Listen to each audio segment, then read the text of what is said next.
হিন্দু ধর্মদের প্রতিষ্ঠানের উপর হামলা হচ্ছে তা নয়, ইসলাম ধর্মীয় নানা প্রতিষ্ঠানের উপর হামলা হচ্ছে। আমরা ঠিক বুঝতে পারছি না দেশে কয়টা সরকার আছে। শেখ হাসিনার পলায়ন এবং পতনের ৪৫ দিন পূর্ণ হলো।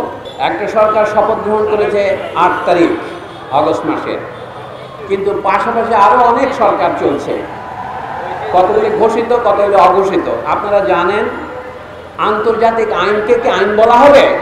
সংবিধানের মূল কথা হচ্ছে জনগণের মৌলিক অধিকার, এবং সেই মৌলিক অধিকার সংরক্ষণ এবং প্রয়োগের জন্য, বাস্তবায়নের জন্য জনগণই সরকার নিয়োগ করে। তা আমাদের যে কয়টি সরকার আছে এটা বলা একটু মুশকিল হচ্ছে।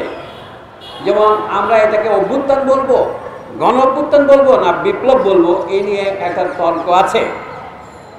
আপনি যদি এটাকে গণ অভ্যুত্থান বলেন, এই গণ অভ্যুত্থানের ফলেই সরকার গঠিত হয়েছে, তাহলে এই সরকার জনগণের ইচ্ছে বাস্তবায়ন করবে না জনগণের ইচ্ছার বিরুদ্ধে যাবে?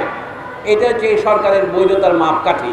দেখা যাচ্ছে নানা জায়গায় জাতীয় সঙ্গীত বদলাবার স্লোগান দেওয়া হচ্ছে।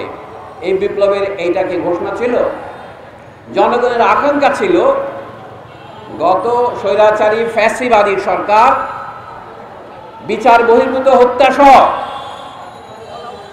বিশেষ করে জুলাই অভ্যুত্থানের আগে যে ব্যাপক লোকহত্যার আয়োজন করেছিল তার বিরুদ্ধে মানুষের ফুঁসোটা বিক্ষোভ, এবং গত অন্তত 15 বছরের স্বৈর শাসনের বিরুদ্ধে মানুষের বিক্ষোভের কারণটা কি ছিল? মানুষ এই স্বৈর শাসনের নাগপাশ থেকে মুক্তি চেয়েছিল নিজেদের অধিকারকে বাস্তবায়ন করার জন্য।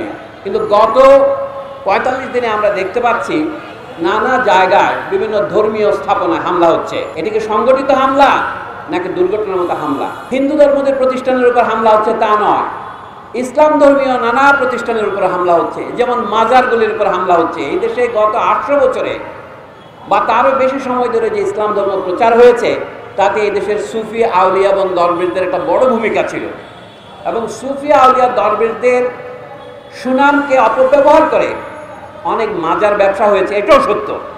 কিন্তু তারপরেও চট্টগ্রামের মাইজ ভান্ডারের মতো দরবার শরীফেও হামলা হয়েছে। আমাদের যে সমস্ত বিদেশি বন্ধু এই দরবার শরীফের ঐতিহ্যের উপরে গবেষণা করে, তার সুফি ঐতিহ্যের উপর গবেষণা করে যারা পিএইচডি পোস্ট ডক অর্জন করেছেন, তারা কেউ কেউ ফোন করে আমাদেরকে কাঁদছেন এর উপর হামলা দেখে। আমাদের জুলাই আগস্ট গণ অভ্যুত্থানের লক্ষ্য কি এই ছিল যে মাজার উচ্ছেদ করার জন্য আমরা আন্দোলন করেছি? আমরা আন্দোলন করেছি অত্যাচার, অবিচার, অপশাসন, শোষণ, নির্যাতনের বিরুদ্ধে। আমরা যদি এই দেশের ভঙ্গুর অর্থনীতিকে পুনর্গঠন করতে না পারি, এই সরকার যদি না পারেন, তাহলে তাদেরকেও চলে যেতে হবে।